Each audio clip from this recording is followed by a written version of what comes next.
So some say RFK's movement is riddled with misinformation, fake citations, conspiracy framing, fringe health theories overshadowing credible science. I push back on this whole concept that this is what people do. This is the language that people use. Misinformation, conspiracy, fringe. They use these words to try to undermine the credibility of anybody who has an idea that goes against the grain of what's already been established and accepted.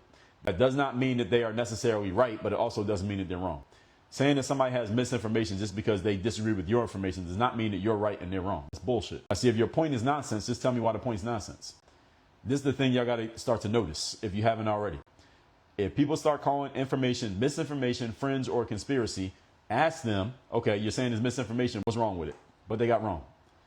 And if they can't answer the question, which they usually can't, that tells you need to go look into that quote unquote misinformation to find out what they're saying. Because obviously there's something that they don't want you to hear. So they try to stop you from even looking at it by giving it a negative label so that you never listen to it in the first place. Or they're called a person of conspiracy theory. So any conspiracy theorist, so anything that person says, you never even consider because it must be wrong because they're obviously a conspiracy theorist. And that's nonsense.